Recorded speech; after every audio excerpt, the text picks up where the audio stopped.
నమ శివాయ. సర్వసిద్ధగురుభ్యో నమ. జగద్గురు శ్రీ రమణానంద మహర్షి గురుభ్యో నమ. Hi, hello everybody. Jagadguru Shri Shri Shri Ramanananda Maharaj వారు విరచించినటువంటి షిరిడీ సాయినాథులపై శతప్రశ్న శరసంధానం అనే గ్రంథంలోని ప్రతి ఒక్క ప్రశ్న సమాధానం గురించి మనం మాట్లాడుకుంటున్నాము. దాంట్లో భాగంగా ఈరోజు మనం ప్రశ్న 3కు ప్రశ్న వారే వేసి సమాధానం కూడా జగద్గురు శ్రీ రమణానంద మహారాజుల వారే చెప్తున్నారు.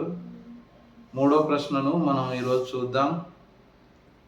సర్వజ్ఞత్వమును ప్రదర్శించిన సిద్ధుడైన షిరిడీ సాయిని మానవుడంటారా, దేవుడంటారా?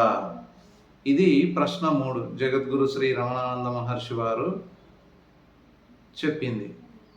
ఇక సమాధానం మహర్షి వారు చెప్తున్నారు. సాయిబాబా పుట్టుకతోనే సర్వజ్ఞత్వమును ప్రదర్శించారు. దీనికి నిదర్శనమే బాబావారు స్వయంగా తెలిపిన ఈ మాటలు. నేను పుట్టినప్పుడు తనకు కొడుకు పుట్టాడని మా అమ్మ ఎంతగానో పొంగిపోవడం చూచి నేను ఆశ్చర్యపోయాను. ఆమె నన్ను కన్నదెప్పుడు? అసలు నాకు జన్మం ఉన్నదా? నేను అంతకు ముందు లేనా? ఇంత మాత్రానికే ఈమె పొంగిపోతున్నదేమిటని ఆశ్చర్యపోయాను. ఈ సన్నివేశాన్ని బట్టి సాయిబాబా పుట్టుకతోనే సర్వం తెలిసిన సర్వజ్ఞుడని నిరూపించబడినది. అందుకే బాబావారు ఎందరో భక్తులకు భూత భవిష్యత్ వర్తమానాలను కంటి చూపుతోనే చెప్పేవారు. ఈ సత్యానికి నిదర్శనమే మరొక సన్నివేశం.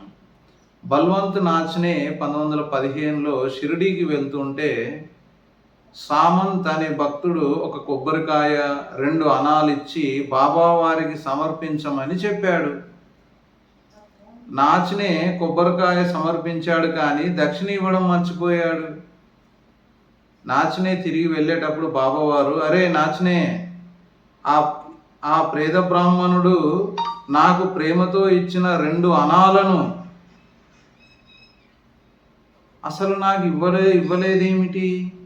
ఒప్పుకున్న పనిని సరిగా చేయి, లేకుంటే ఒప్పుకోవద్దు అని అన్నారు.